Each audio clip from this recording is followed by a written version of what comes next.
Hi everyone, this is Viktoria TOCCA at TOCCA Talks. Today I am speaking to a real Broadway star. Her name is Adrianna Hicks, and you've seen her in shows like Color Purple, Aladdin, and Six on Broadway. So I would like to welcome the Broadway star Adrianna Hicks to TOCCA Talks. Hi. Hi. I'm so excited to have you on the show. Thank you. I'm excited to be here. Thanks for having me. No, this is really great. What's not so great is that I was trying to Google you and do all my research today, and for some reason the internet was down and it didn't want to help me at all. Oh no. So, but that's fine because we're going to be talking now, and obviously I did some research before that. I just wanted to sort of get a bit more in-depth information, but I mean, I have you, so you can just tell me. I'll tell you, I got it. I'm right here. That's awesome. And your earrings are fabulous, by the way. I just have to stop and pause and say that. You're welcome. They're cute. No, those are cute. Thank you. So are you in New York right now? No, I'm currently in Texas right now with my mom. Okay. And my cousins live really close here too. So I have some family here in Texas. Okay, so is Texas where you met Christina as well? Yes, surprising. You know what? Yes, because we met at International Thespian Society, which was a group dedicated to the theater arts. Oh, wow. Back in Texas that really focused on what we did, and we could go to conventions and have different workshops and do different competitions. And I met her there because multiple schools come to this festival, and that was the first time that I met her. We barely had time to talk, but I said hello, and then it turns out that we actually went to school. We ended up going to college together after that. Oh, nice. Yeah. Okay. So for anyone who didn't know, I was referring to Christina Love, who was in our premiere show. And that's how we got connected. So I'm really excited about that. Awesome. Okay, so how did you start singing? Was that from a really early age as well? Yeah, it was. I feel like I've sung since just, hi mom, I'm here, ever since then. So yeah, I used to sing a lot in my church growing up. And that would be so much fun. I would look forward to it, and just being part of the children's choir and, singing there. But I also had such a heart for entertainment and the arts. When I was, being raised here in Texas, I would look forward every single day after school to go home, lock myself in my room and put on a movie and learn it.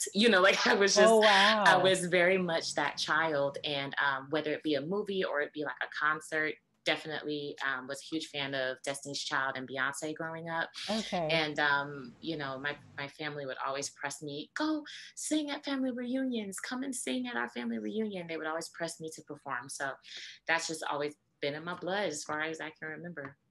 So how did you end up in musical theater? Was that a very conscious choice, or how did that specifically happen? Yeah, it was a divine moment. It really was a moment because I didn't know anything about musical theater. I didn't even know that you could do it as a profession. I just, like I said, I grew up in church singing and saw movies and concerts on video and all of that. And it wasn't until I went to high school that I saw my first musical production. I had heard of old musicals like Cats at that time. I'd heard of those shows, but I was like, what is it? I had no idea what a musical was until I went to high school and saw my very first production. And it was Guys and Dolls. I love that musical. It was they did a classic throwback, and I was like, ding, this is what I want to do. And at that time I had been playing, I was playing an instrument. I decided to be in the band. And so I was already musically inclined and learning music, sheet music. And I had did that for about 3 years up to that point when I was in middle school, then got to high school, saw my first musical, and I was like, this is actually what I want to do. Yeah. And it was just a light bulb went off because it accumulated every single thing that I had been doing in my room, which was like, I like to sing. And at one point I wanted to be a dancer. And at one point I wanted to be an actress. So it incorporated all of that. And I was like, this is it. Yeah. Mm-hmm. Yeah. I kind of remember myself, because I went to a school in Sweden called Adolf Fredriks, which is basic. I mean, it's a normal school. It's just that you have music and singing every day, mostly choir. And you have to audition to get in. And it's one of those, it's just really famous in Sweden, this school. So I auditioned when I was 9 and I got in. And so I was like learning a lot of classical music, when I was younger.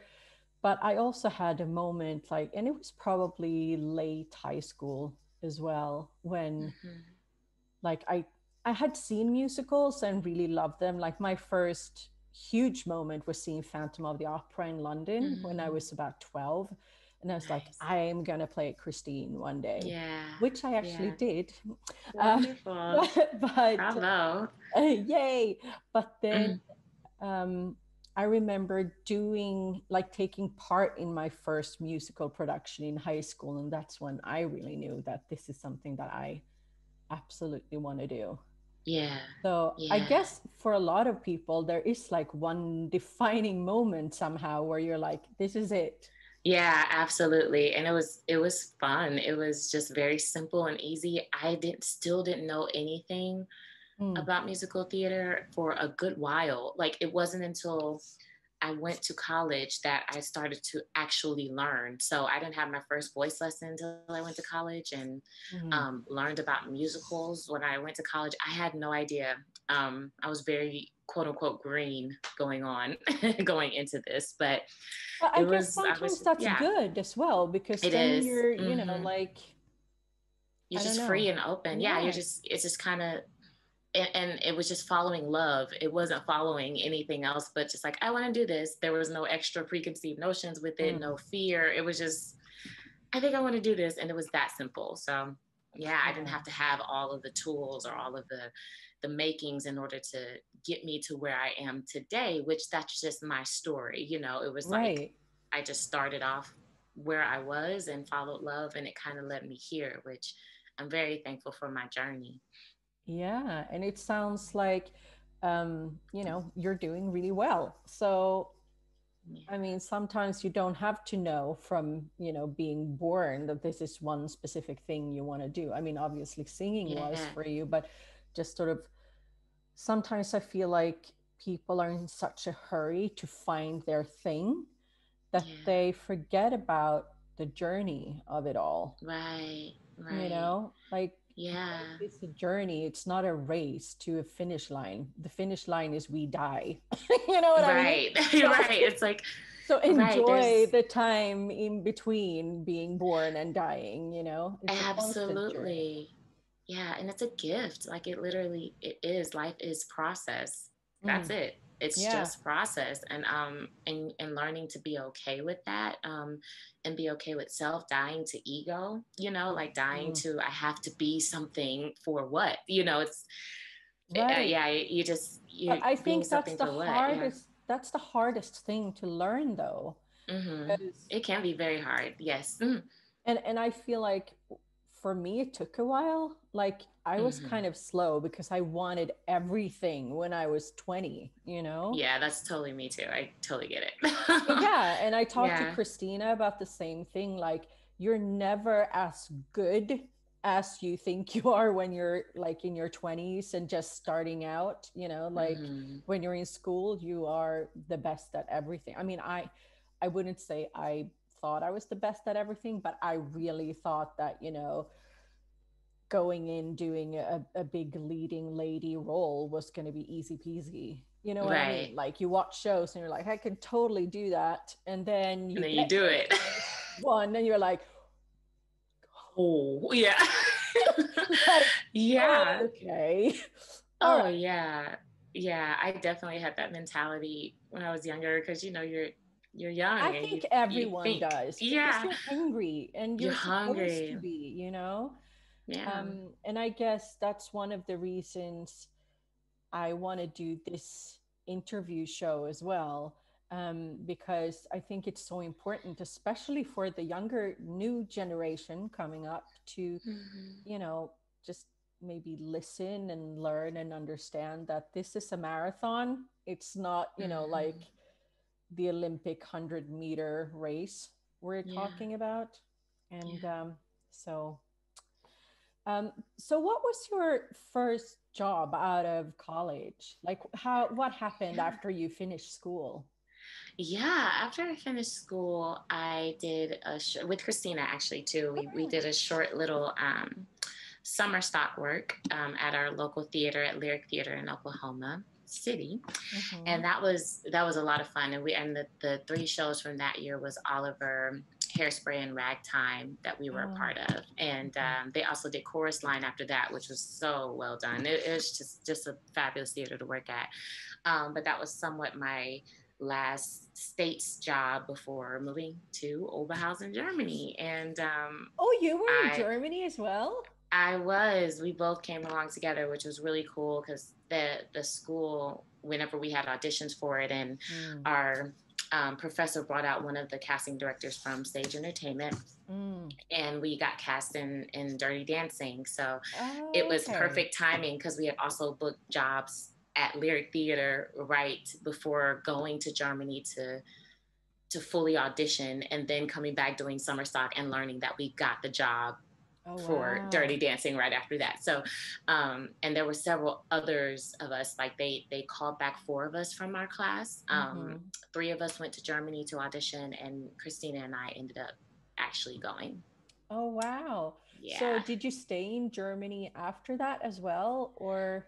Yeah, I did not, but I stayed overseas. So I stayed in Oberhausen until they made the announcement that Dirty Dancing was closing a little bit earlier than scheduled at that time.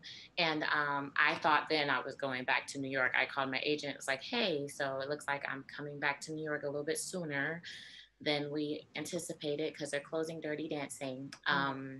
But there was also a casting call that went up for Legally Blonde in Vienna, Austria for B.F.A. And I said, oh, okay. I was like, well, maybe I'll go there. And, you know, with me, I'm an adventure person. I'm such an adventurer at heart. So anywhere that we would go for auditions, I was like, I'm treating it like a vacation because I was like, I get to see another country. Yeah, I get to go and see another country and go to a museum. And because, you know, with auditions overseas, you have to take time, take a few days to do it, to fly and all that. So I went to Vienna, Austria, and that was my first time actually encountering Broadway again. From being out of the States whenever they bought the whole Broadway creatives to come and you know, book us for the job or to audition us. And I ended up getting the job after that. So I moved to Vienna, Austria to do the first German production of Legally Blonde, which was really great. Oh, cool. So how did they do that show completely in German, or? They did. The songs as well? Yeah, they did the songs as well, which is definitely a step up in training. Because you know, with Dirty Dancing, all I had to do was sing Time of My Life and Do You Love Me? So and in English, and then, you know, be an ensemble member in the background, just not having any major lines. It was the perfect training ground for me. And having to take German classes outside of that was a lot of fun. Hard, but a lot of fun. A great way to kind of ease into it and also be immersed in the culture where you have to go to the grocery store, you have to go to stores and learn how to communicate and all that. So that was really cool, and everyone was so helpful. You know, just the cast and being a part of that melting pot of nations. That was incredible. And I think that's one of the things that people don't realize about the German musical theater scene, because a few of at least one of my first big jobs was also in Germany. I did the Ludwig musical in Füssen. And it was almost like semi-operatic, that production. So, so I don't think that people, and now I'm speaking maybe more to the younger people again, but don't be afraid of going for auditions in Germany or Austria, because they do take a lot of non-German speakers for their shows.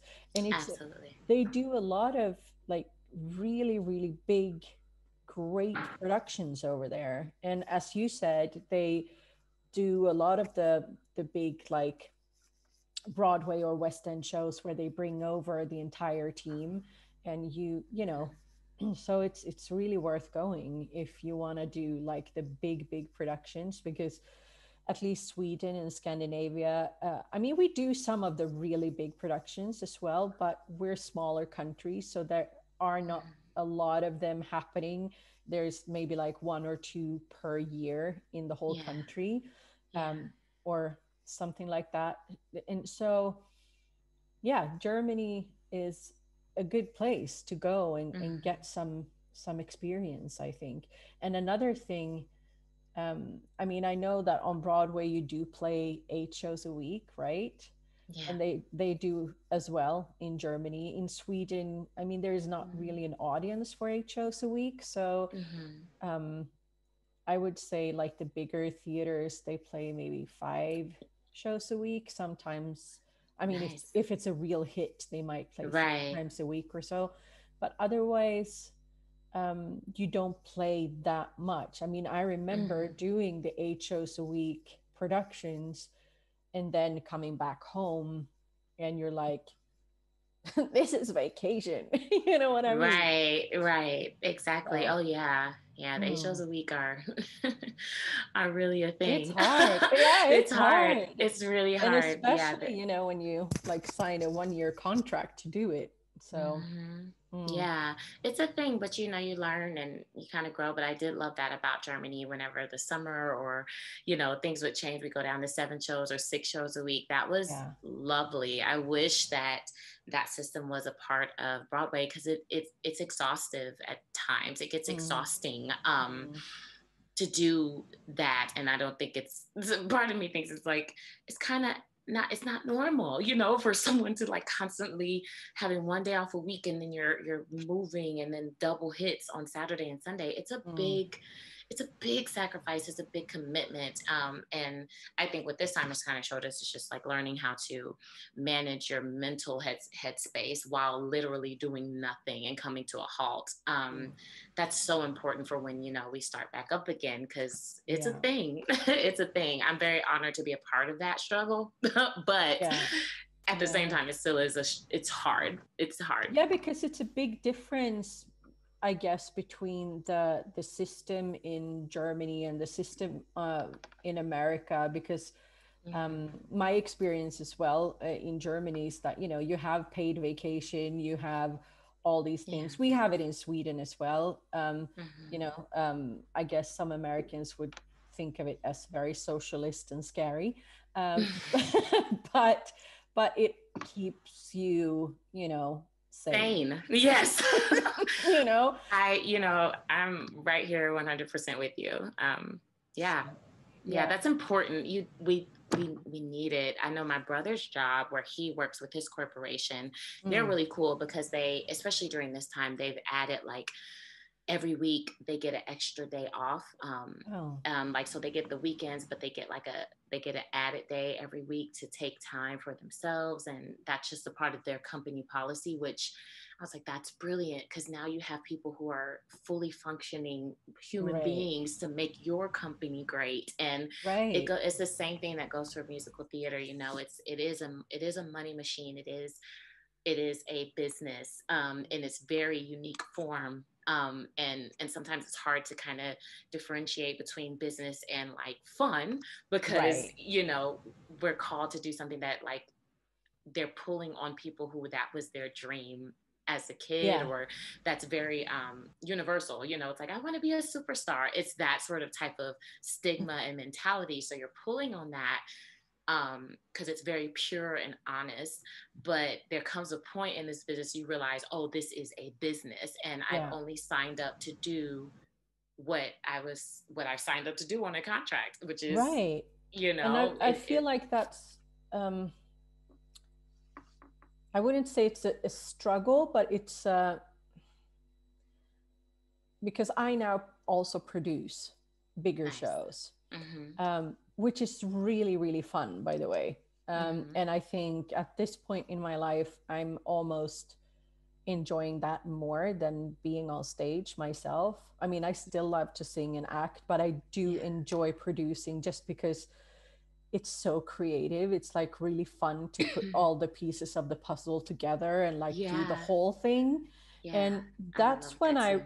yeah. And that's when I realized that, you know, whether you're the lead or like a technician or whatever, you need all the parts of the puzzle and everyone is super important to make it work.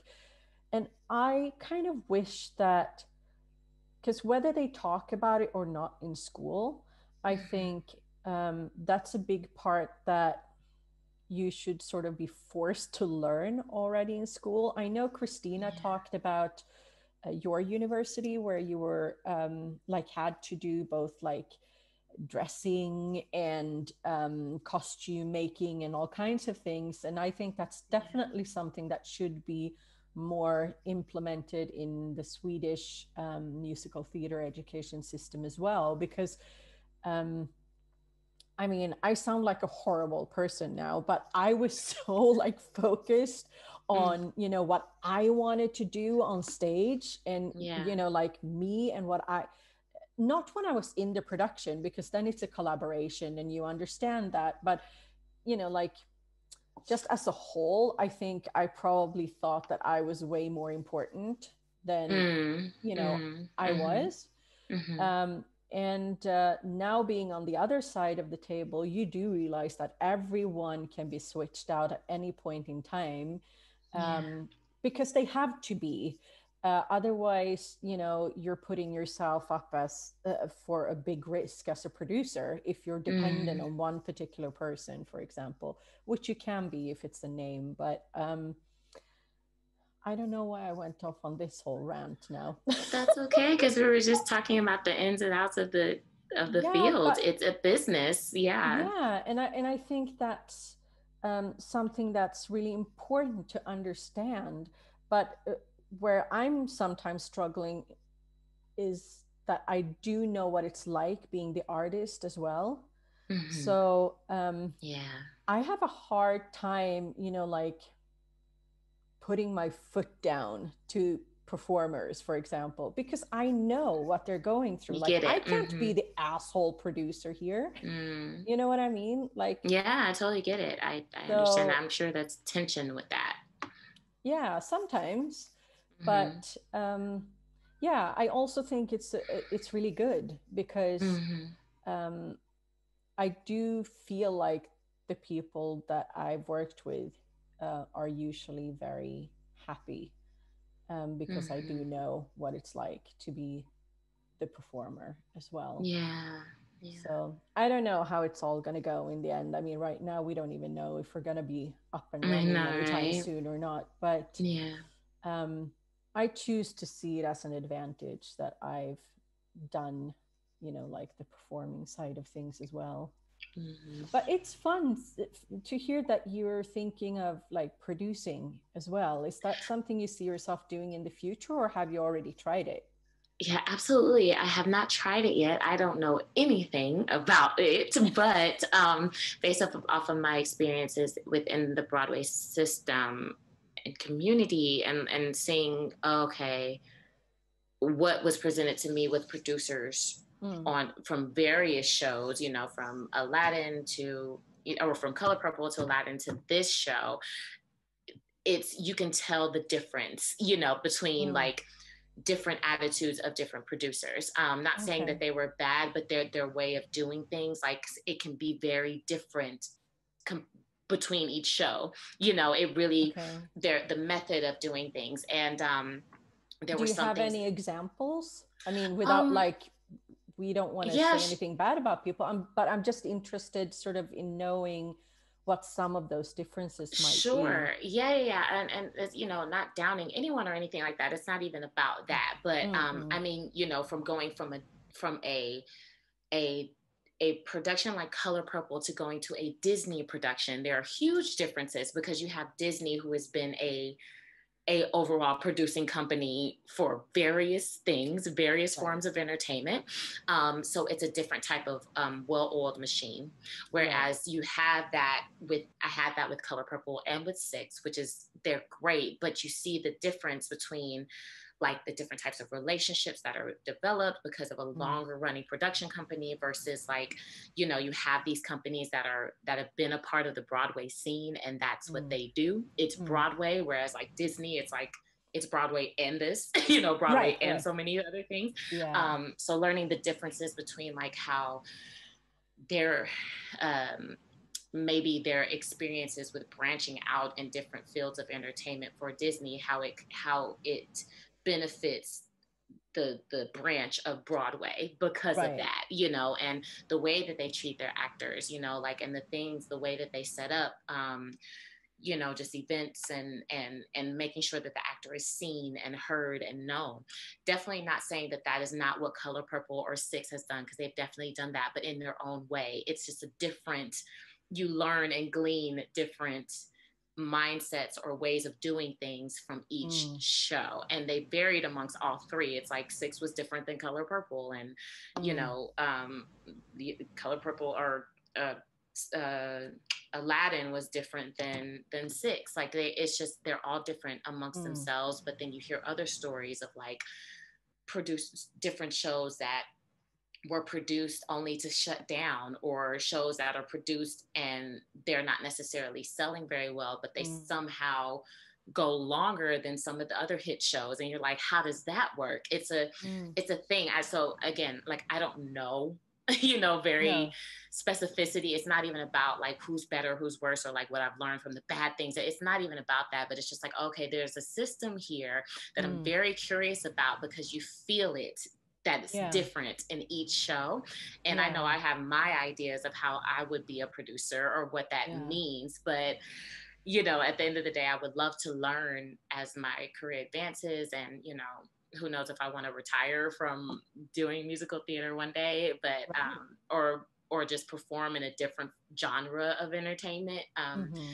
And producing and directing is definitely at the top of that list to discover.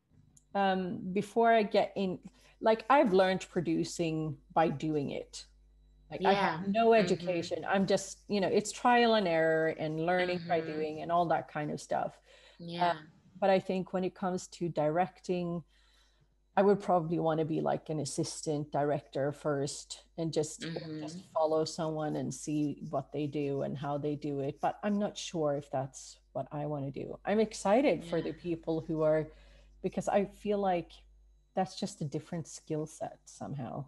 Yeah, it is, right? It's all special and unique. And that kind of goes back to like the whole school thing and learning all different facets of our entertainment industry. Because you want to harness in on like the whole thing that makes the thing go, you know, the whole picture, all of the different elements. And who knows, you might find a passion for costume design or lighting design or producing or writing or directing. Like, I 100% agree with that. And that's what our school, Christina and I have definitely, and some of our other friends and alumni have come and pitched together like these ideas, because it is a whole entity in itself and not just like about the performance. And that's one thing that I learned during Color Purple as well. Being bumped up to playing Celie, the lead on the tour, it's like, oh, okay, even as the lead in a show, you somewhat have major connections to everyone, so that I wasn't just the performer, you know, or I wasn't just the lead. I became, in my mind, something, not like, I'm not speaking any, like, it's not that I was like more important. It wasn't anything like that, but I really became more aware of the whole system.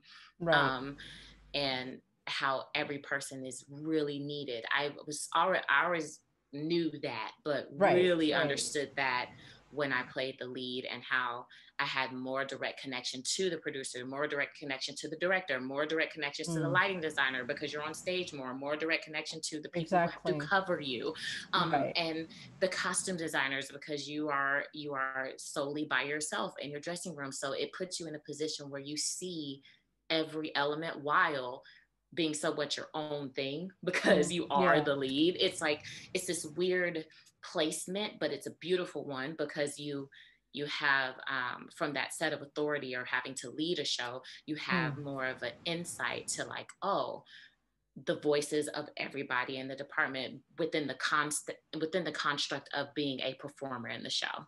Right. If that makes sense. Yeah. It's like you see all of that from within the construct of being an actress. Which was really cool to see and very eye-opening. To be like, oh, okay. Yeah. Like, oh yeah, like, exactly. Oh yeah. Everyone is looking at you, like everybody, and like not just, you know, but you develop relationships with everyone. It's not just you being the lead and I have my fancy, I'm in my dressing room, leave me alone, or, you know, it's like, no, you're very much ingrained in the whole melting pot of it.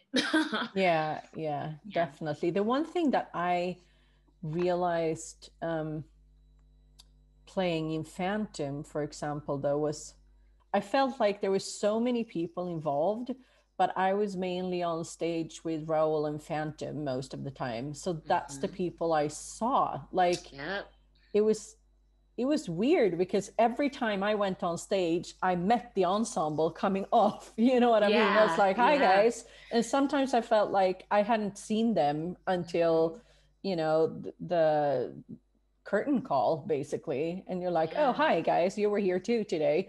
You know what I mean? That's a real thing. Yeah. So sometimes that's a little, it's a little weird. I mean, then there are obviously like ensemble shows like Cats or whatever, when everyone's on stage constantly. I guess that's different. But I've mostly been in the kind of shows where, you know, you're kind of your own entity and you just meet the group. Yeah. You know what I mean? I definitely felt that. That's how I was in Ragtime, playing Sarah, and everybody's learning all the dance numbers, and I was like, I want to be with you guys, you know, and but she, you know, that character is rarely on stage as much as everyone else, and then you're also being, and apart from that role, like when playing Celie, it was like, you know, it's almost these expectations of, okay, the cast needs to get to know you, but you're like, but I have a job to do and I'm doing a lot as far as like being the center of the story per se. Like, you know, of course, everybody has a role to play in a story, but the focus is mainly on Celie for this particular show. And it's like, and her growth and development. So you gotta, I was so thankful for the people on that tour though, that really helped me to be like, hey, you can have a social life and still do your job. I was like, thank you for telling me that, because I didn't know. Everything was so new and it was the first time I did it. And I just got nervous, and there was a lot of fear. There was a lot of like, I just know I need to deliver in the show. So everything else didn't matter. I didn't really, I kind of shut down my life, but. That's how I felt about Phantom. Yeah. I felt like I went, like my whole life circulated around Christine and being her, you know? Yeah. So, because you can't sing shows like that with all that goes into like those big leads like Christine or Celie or and do that 5-6 times a week and you know, have a social life. At least that's how I felt. Now I'm a mom, so I'm like, I still have to do it. So you can do anything. But you learn. Then I was like 25 and that's what I thought. Right. You know, I just like, I never went out with the rest of the cast after a show, or very, very rarely. I would just go home, you know, try to get to sleep as, you know, long as possible, get up and start my day preparing for my next Christine, you know? Yeah. I learned so much from Celie. I didn't mean to cut you off. Please continue. No, go ahead. Yeah, I learned a whole lot from her, and like learned like that is a thing, right? You know, because you have a set amount of time, especially on tour, because you only have one day off, which is your travel day, and then you got to give attention. That it's a whole thing, and not only are from the producing side or from the whole thing, the lead has to go to do interviews and do radio shows and all of that, and you're like, okay, I have to devote my time to that, but I can't go to the museum on this tour because everybody you know, they don't have to do what I have to do. It's like, great. And then, but also the expectation of like, oh, but the cast and everyone wants to get to know you, you know, and like learning that balance, and also learning the balance too. I'm very much an introverted person. So I am cool for the most part of like, I can go away and be in my room and be fine and not, I have my moments of like, okay, I want to hang out, and moments of like, I'm going to go to bed. Thank you. I'm very much that person. So learning how to understand like, okay, is this you being you right now, being introverted and going away and pulling away, so don't feel guilty if you don't want to go out, or is this you being afraid of not being able to do your job because it's just fear? Like, which one is it? That was really difficult trying to navigate and learn, but I had to learn it, you know, because I didn't realize like how that could clash, and like I'd be like, oh, I don't know right now, and learning myself in the middle of that, and also learning how long it takes for a show to get into your body, like really get to a place to where you can just do it, and also not only just do it but evolve. It took way longer than I thought. I was thinking like, oh, okay, yeah, give me 3 months playing Seeley, I'll be able to sing all the notes, and then I'll probably be able to hang out with everybody. No, it took me about 6 months. It took me double that I was like just beginning to feel the confidence and the assurance that like, and losing out on the fear and letting go of the fear. Because again, it's a different situation where you're going to a different city every week. So it's that element too, different critiques, different, you know, reviews, it was a whole thing. It was the best training ground to help me to be where I am today. So I'm thankful for every challenge. How did you, which was your first Broadway show? It was Color Purple. I played. It was Color Purple? It was the revival. Wow. So how did that happen? How long did it run on Broadway? Yeah, it ran for a year. Okay, so you were there from the beginning of the. I was, and I had. At first, I thought I was going to stay in Germany because I was still in Germany at that time. Got cast for another show, and I was like, oh, okay, I'm going to stay and go do this next show. But actually, what brought me back home was my family. Both of my parents were really sick, and I decided to let go of Germany for a minute to be with them and to take care of them. And that was a very difficult situation because I had to let go of the show, and a huge leap of faith because I'm not one to turn down a show. Once I agree to it, I'm like, no, I'm not one to do that. And the show was exciting, and I was like, okay, but I'm going to turn this down because I want to make sure I just want to be around my family, and I miss them. And they were very, very sick, both of them. And I turned them down, and my agents, I told them, I said, yeah, I'm here because of my family. That's the reason I'm back home in the States. So just so you know, that's why I'm here. And they definitely honored that and appreciated that. And there was one moment while things were I was getting more settled back in being home. They said, hey, well, we got you this appointment for Color Purple. If you would like to be a part of it, they want to see you. If not, no worries. We know you're there with your family. But if you come out to New York for a week, that will hold the primary auditions and also the callbacks, so you don't have to come back and forth between New York. And to me, like I said, I'm very adventurous, so I was thinking to myself, oh, it's going to be like a vacation. I can do that, you know, because I hadn't seen my friends in over 3 years at that point, and a lot of them were residing in New York City. So I was like, I'm going to treat this like a vacation and a reunion, getting to see all of my college friends and get back into the city, because God knows how long it's been since I've been to New York. And I'm just gonna audition. And I went in there. It's so crazy. I went in there with a Whitney Houston song, because at that point they didn't care. They were just like, we just want to know that you can sing, and we want to give you these sides, and we'll cast it from there, because they were looking for swings at that point. They had hired everyone else, but they were looking for swings. And it was just perfect timing. And thank God, you know, John Doyle, our director, who's amazing. He takes his time when it comes to putting together a project, because he's very smart and there's no rush. We're going to find the right people to tell this beautiful story.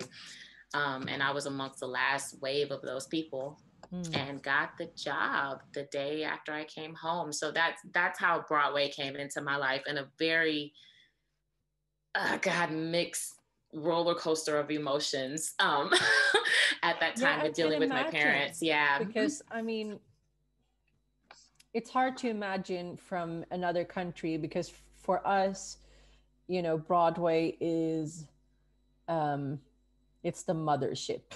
You know what I mean? Yeah. And we are usually not allowed to come there because we live like far out in space. But you know, we've had Swedish performers, for example, you know, coming to Broadway and doing big things, but not that many, because obviously of working like laws and whatever you have to do to do it. But did it feel like, is it a similar feeling in, like, for you in America, that, you know, like Broadway is like, that's where, I mean, you want to be? Yeah, I mean, it's very, I can put it to you this way. It's very easy to make Broadway the pinnacle of your career. It's very easy to do that, because whenever you're wanting to do what you want to do, you want to do it in the best way. You know, you want it to, with the best, like if you're trying to find a school, you want to go to the best school, you know, but so it's like, it's that sort of thing. Like the Olympics. Yeah, right. Yeah. It's like you're an athlete. You want to go to the Olympics because that's the greatest honor. You know, if you, it's like making a pinnacle out of Broadway. But what I've discovered throughout my entire career is that every stage, that it's just another stage. Broadway is literally just another stage. And there was a point that I used to think that people on Broadway just never got sick, and that they were these robots, and that, you know, like they'd never fool around on stage. I was completely wrong. You know, like when I got there, because you can make it be this thing, you know, Broadway is the great white way. It's this whole thing attached to it. But as soon as I got there and I realized, like, okay, we're just people too here, with the same types of talks and issues and also delights that you would have on any other stage and place that you perform, that really just kind of threw off the pressure. Not to say that it's not, it's really awesome to be on Broadway. It's really cool, and it has its features and it has its like delights, but never having that mindset over, like, you know, trumping other theaters because it's Broadway, if that makes sense. So it's like everyone, in my opinion, serves a great purpose, whether you're on tour and going to regional theaters.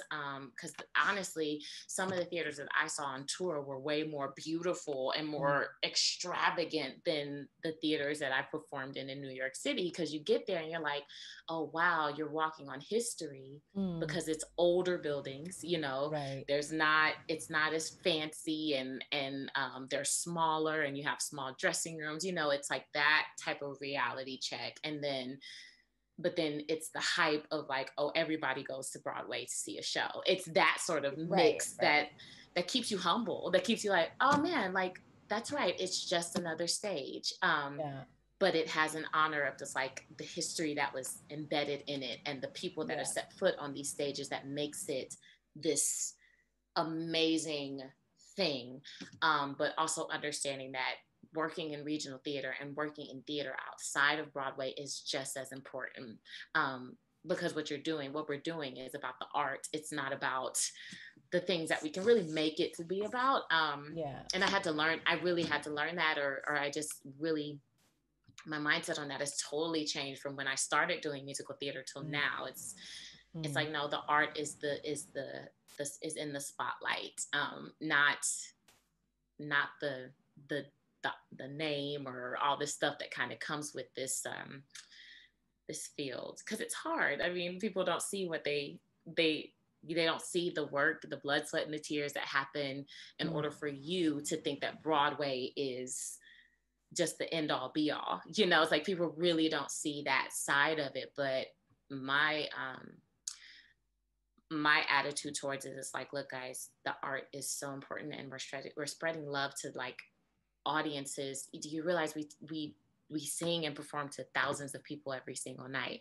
Yeah. That's why we do what we do. We don't do what we do to make, because in order to get make Broadway be your end all, like that's the reason for living. And for some people it is, which is fine. But I know for this girl right here, I just love doing what I do. And whether it's on Broadway or whether it's in my local regional theater here at home that has created a family for me, I want to do it.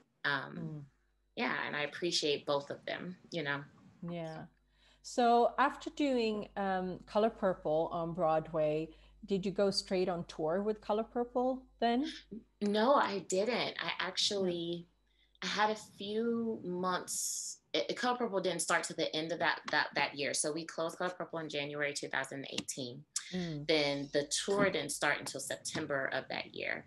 Okay. And between that time, I did other productions like at Encores, which is, you know, they're major, like you could say regional theater in New York City outside of Broadway, but in the city. Also did like Jesus Christ Superstar, and Aladdin popped up in between that time too. So that was a temporary replacement that I was doing, playing the fortune teller.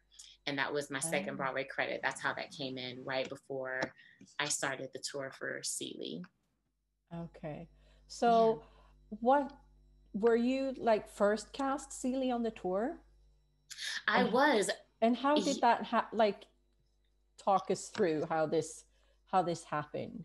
Yeah, that was a fun time. I was doing Big River at Encores, and my agent came to see me perform, and she was like, "Hey, great show. Hey, I want to bring you over here and look at the email that I just got." So she didn't even like applaud the show. She was like, "Hey, I want to show you something on my phone," and I read her phone, and it was like Color Purple, Seeley, Adrianna. So basically the Color Purple company, because I was a swing in the show, and they just gave me the part. I didn't have to audition for it or anything, because I had already performed it on Broadway, and a lot of times that's like easier to do, you know, because you have somebody who's been a part of the show, and then just to place them in a higher position on the tour. There's also that element, but they gave it to me. Smart I saw move. that email. That's what I would have done as a producer too. So much easier. Yeah, it is. It's so much smarter. You already have your costumes, you know, you already have everything in place. And I really wasn't expecting for them to give me Seeley, though. I really wasn't. I thought it was going to be Nettie, her sister, and I preferred Nettie. Honestly, because I knew, I was like, oh yeah, this is going to be hard. If they, you know, the stage managers and all this stuff were talking to me ahead of time about if I had an interest of being on the tour and what parts I would be willing to play. So they were already trying to foreshadow all of that. And at that time I was like, I want to play Nettie because that's my first tour, and I want to be able to have a social life, and I want to eat pizza at night, and I want to go to the museums, you know, like I already knew. But but according to them, they were like, no, we want to give you the lead, and no pizza for you. No pizza for me. But when I was able to have it on those Sunday nights, I went in. It was a great time. I'm telling you, when you stop doing so many shows and start producing more, then you can eat more. Oh, that's great. Yeah, I don't know. Because now I'm like, I don't know, this whole COVID thing though, like I've pretty much just been sitting here in my apartment in pajamas eating. Because I thought it would be, you know, like a few months, and now I'm like, yeah. So I probably could stop eating at some point if I want to get back into costumes when we actually get to play again. Hey, just love yourself right here. It's totally fine. I'm like, oh, I'm going to learn. Okay, this is another side of me when I'm not working. That is fine. Yes, exactly. So that brings us then to 6, because you are, I mean, obviously not right now, but did you get to play before all this craziness happened? Yeah, we did. It was our previews. We had previews. Okay, so just for, you know, information for the people listening, you are, let's say, currently playing which one are you playing? I think Catherine of Aragon. Right. The first queen. The first queen. Yes, in 6 on Broadway. So I found a lot of like fun clips online and video stuff on YouTube. So, I mean, you should definitely go and check that out. It's really cool. So you're playing Catherine, his first wife in Six on Broadway. So that's, I'm assuming then your first like original Broadway cast production. Yes, it is in its own unique way because the character has been created somewhat already, you know, through London. But yeah, it was my first time originating a role, first cast on Broadway. Yeah. Really great. So tell me about that whole like process of auditioning for the show, and just as you just said, you were only able to do the previews. So you never really opened, did you? It was, I can totally get into that. We, so the show was just they were like, we want to bring it to the States. It's just a trial to see how the United States takes to the show. And it started out in Chicago, and the audition process was really cool because it felt like, again, like how I was as a kid in my room watching Beyonce and trying to be her. And good. Yeah. And my agent was just like, hey, there's this smash show that is really big hit in London called Six, about the six ex-wives of Henry VIII. And they're all told through a pop icon inspiration. I was like, oh, okay, that's cool. And when I went into the audition, we danced, and I knew that this was going to be fun because one of the dances was just to have fun dancing to a Beyonce song from her concert. So I was like, oh, I've been practicing for this my entire life. Like it was so simple in that way. Like I was like, wow, this is such a blessing, because it's like, this is fun. When will I ever get to sing a Beyonce song and dance to her music in an audition? I'm like, what is this? What are we doing? So that got me really excited. Initially I was called in for, I think, Catherine after they saw me the first time, called in for Catherine and Cleves, I believe, or just Catherine.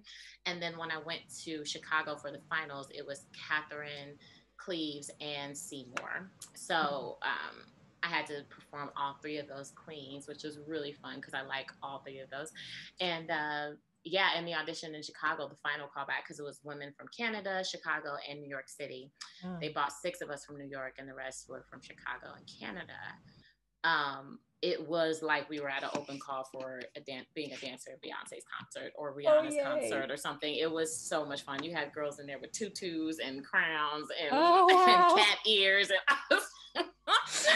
it was a good time, and they were dancing. We had so much fun. It was a lot of work that day. We were very tired, but it was a lot of fun. And never had I had an audition experience where the finals were at the actual place and they fly you out from New York to do it, like the producers did that. That's something that we don't really do in New York City. Like if it's a New York producing or casting company, you do everything there. So that was a fun experience. And I love Chicago. So again, my adventure heart was like, yeah, let's go to Chicago. I was so ecstatic about that. So got the part after Chicago. So we ended up going to Chicago for 4 months. And before going to Boston, it turned into a tour, like a tour on multiple regional theaters type thing. We went to Boston. We went to Chicago for 4 months, then had a mini break. I kind of didn't, because I did another show in between that. Then went to Boston. Then we went to Canada, and then we ended it off the year 2019 in Minnesota. So we had four texts by that point, and for them to tell us like, okay, we are officially going to Broadway, but we learned that we were officially going to Broadway right after Chicago had closed, which was great. We were looking forward to that. So we're like, great, we'll stay on this train until we get to Broadway. Finally get to Broadway. That was cool. Some of the parts of the show changed a little bit. Our stage got an upgrade, and we got a throne on the stage now. It's really, really cool. Got a Broadway theater, and we had previews. So there's I don't know, we have their previews overseas, right? Where you have yes, that's what I figured. I couldn't remember, but so we had our previews for a month, before the shutdown. Yeah, we don't have previews for that long here, but we do have okay. previews. Yeah. So ours I'm like a month. That's cool though. Yeah, it was a month because we opened, was it less than that? No, I think it was for at least a month, or if like 3 weeks. It was really close to that.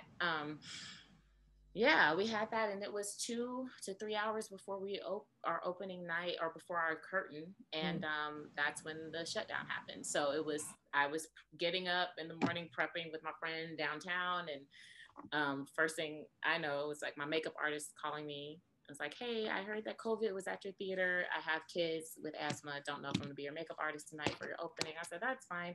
I'll find someone else. Found someone else. Then my agent calls me and it's like, hey, we don't think you're having your opening because Cuomo, the governor, is going to shut down the city at 5 p.m. Our opening night was scheduled to be at 6 p.m. And by that point, it was 3 p.m. in the afternoon. No. So I was getting my stuff together, like my presents and gifts and all that stuff to take it to the theater. And then we got it. He was like, yes, we've heard officially from 6. We're not having your opening. And if there's anything in the theater that you need, I went to the theater and they were taking out our gifts. Like they're like, no, we'll give them to you later. You don't have to open them now unless you want to, but we want to save it for your opening night. And and at that point we had learned, it was only said like, it'll be till April, which was a month. And hearing that, in all honesty, it was bittersweet because we were exhausted. The queens were exhausted. We had all called out the week before opening week, but we knew we were on a moving train, and we were like, we need to take care of ourselves because as soon as we open, that's it. We're going to be doing a whole bunch of stuff. And our producer had a meeting with us before that, was saying like, yeah, guys, just know we're on a moving train all the way till June, which was just, the Tonys. And he was already talking about projected, projects that we were going to do that we were really excited about to do that next week. Yeah. But the shutdown happened, but we were all very happy to like, oh, we get a month off. It was like vacation. Like we were, it was a bittersweet thing, but then a month turned into, which will probably be more than a year. It's crazy. Yeah. So no, that's like, how are you guys doing over there? Like, how are you coping and feeling? And yeah, last year it was again bittersweet because, as we know, a lot of things came into full vision of what the struggles of the country, and also just with yourself, with myself just coming out, and there was just so many things dealing with mentally, and but it's been really cool. What's been so beautiful is to see artists band together in order to support other artists. And these companies come together to give artists an outlet to remain creative while making money. And that has opened up a door for me with teaching that I didn't, I wanted to be I want to be a director. I want to do all of that. But teaching, I was like, oh, that would be fun. And it's somewhat of a form of directing. And it's not like, I guess, smallest form, but like in its very beginning stages, doing coachings and all of that. So there was an opportunity of a new outlet that had been evolving over the years, but like this year or last year, it became a big thing because now more artists were willing and able and had time to invest into something like that. So that for me has been my saving grace. And also being a part of Six, because it is such a positive show and it sends such a beautiful message, there have been so many people who've been interested in it. So that's been cool to see, to have the outlets of like these interviews and people talk about Six and talk about the Queen and like doing these fun little things to make people happy. And that's been nice to keep the creative juices going, and to also keep that momentum of you are out there now as this character in a show that is really groundbreaking.